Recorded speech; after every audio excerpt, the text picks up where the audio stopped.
What's up you guys, I'm Dan, this is Frugal Not Cheap, and today we'll talk about Tesla's insane Cybertruck.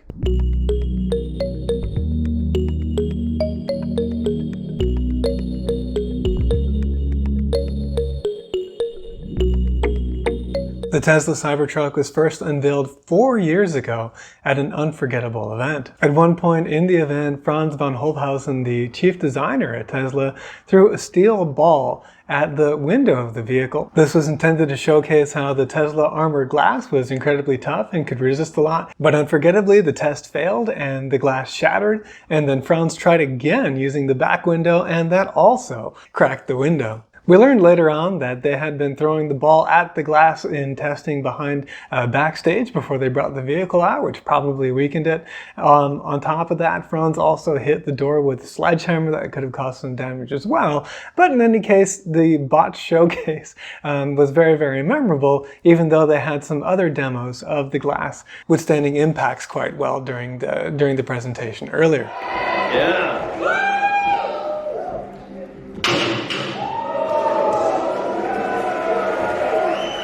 4 years later, and we finally have the vehicle coming onto production, with the first deliveries going to some employees at a delivery event following a presentation by Elon here in Texas at Giga Austin. Elon showed off the capabilities of the vehicle in some really cool videos, but there were some things that he left out of the presentation that we only learned about later. In this video, I'll consider Cybertruck in 3 contexts. 1, we'll compare it to the original 2019 specifications. 2, we'll compare it against the EV competition. And 3, we'll compare it to an internal combustion truck. Now, I'm not going to go into, incredible amount of detail about the vehicles. If you want to learn more, there are some really amazing videos that have been put out already about this topic. I think my favorite one was from Hagerty. Actually, Jason Cammisa did a really, really cool job kind of giving more about the background and engineering and story of Cybertruck. I think that was probably my favorite video. My second favorite video is probably the one done by Top Gear. This is a long video at about 40 minutes, but also definitely worth checking out. And then of course there are good videos from both Marques Brownlee and KBHD, and also from Carwow, so you can check those out as well. But if you only had time for 2, I found the Hagerty and the Top Gear videos to be the best. Okay, so about 1 million people put down a $100 deposit on a Cybertruck 4 years ago. What were these people putting a deposit down on?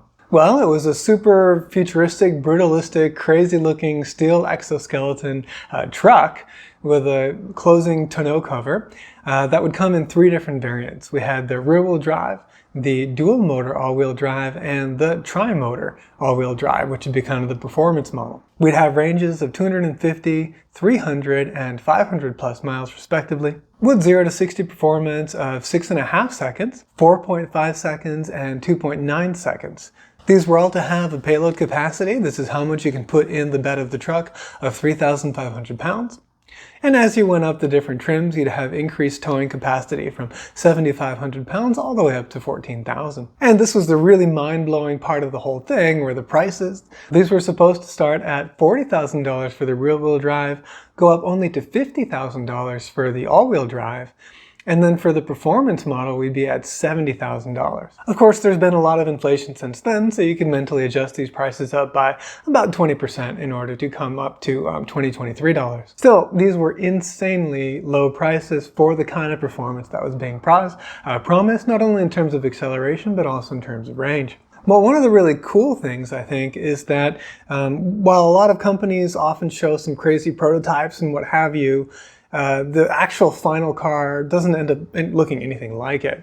Whereas here, Tesla unveiled the vehicle, said you could put down deposits on it, and what we got was essentially a vehicle that looks identical. Now, the dimensions are a little bit smaller. Overall, it's about 5% smaller than the original.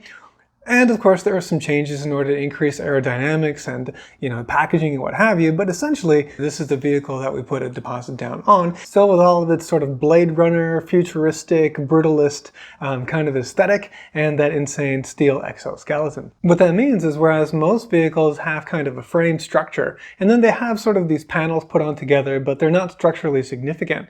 With the Cybertruck, all of the exterior actually is the structure of the vehicle. And we do have a rear-wheel drive, dual motor all-wheel drive, and tri-motor all-wheel drive variants. However, the rear-wheel drive is not slated for release until 2025, whereas the first two are expected to be delivered to sort of more than just employees in 2024. Here's a table of all of the specs, and I'm not going to guarantee accuracy on all of this stuff. I did the best I could in a short amount of time, but it's really kind of hard to pin down all the stuff. But in any case, I'm not going to talk about every single little detail. I more want to kind of give the big picture, because digging into the details like that can get kind of boring. So for some highlights, I'd say that in general what we got is a truck that has lower than expected towing and payload capability, but greater acceleration and new technology, including rear-wheel steering, steer-by-wire, an 800-volt instead of a 400-volt high-voltage system. That means faster charging. And a 48-volt rather than a 12-volt low-voltage system, which means thinner wires and cost savings and weight savings there. But due to inflation and, sort of the added complexity and cost of developing all this new stuff, then we also ended up with, unfortunately, much higher prices as well, even after we adjust for inflation. So I'd say where I think the focus of the initial launch event, so the initial presentation about Cybertruck, yes, it did highlight the sports car performance and the capabilities of the truck, but it also really presented this big value proposition, especially for the rear-wheel drive variant, that a lot of the focus of the 2023 event was more really on just what a beast this vehicle is, all of its capabilities, kind of presenting it more as kind of a super capable kind of premium vehicle rather than any kind of value component. And that makes sense because, well, that's what we got. We did not get really a huge value component here. So to highlight its capabilities, they showed some really cool videos.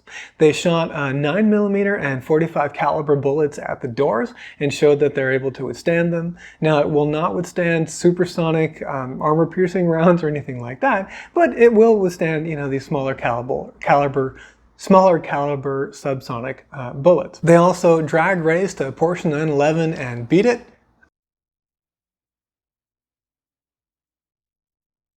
while towing a Porsche 911, so that was pretty incredible. And they performed the truck pull, I think, with 40,000 pounds or something like that. That beat the Ford F-150 Lightning and also the Rivian R1T. It also beat one more vehicle, but more on that later. And they did kind of a lame recreation of the steel ball event where Franz threw a baseball at the window.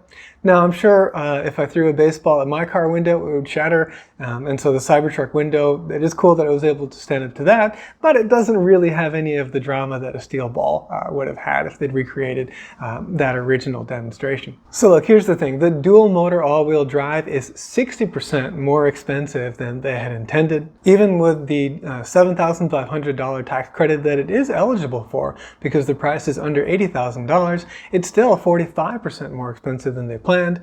And then I guess we can adjust that by inflation, but still, let's say it's a good 20 or more percent more expensive, even if you include all those factors. In return, though, we do get a 40-mile higher range. We also get a better performance in terms of acceleration at 0.3 seconds faster to 60 at just 4.1 seconds. It has a higher ground clearance and 1,000 pounds more towing capacity, but it has 1,000 pounds less payload capacity and a shorter bed than they had expected. Altogether, it's a pretty amazing vehicle, if you can afford it. Okay, so we already saw how it can perform the truck pull better than the Ford F-150 Lightning and the Rivian R1T.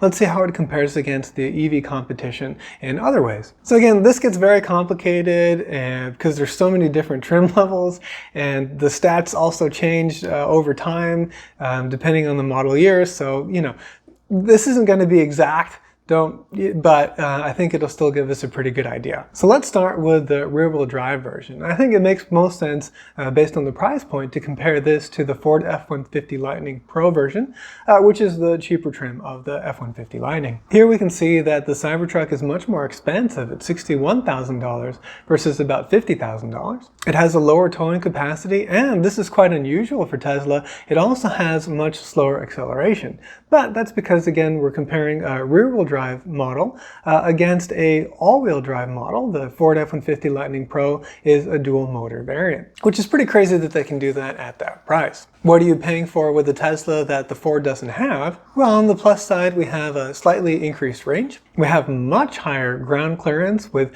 the suspension capable of, I think, about 1 foot of travel to a maximum in sort of what they call extract mode of over 17 inches.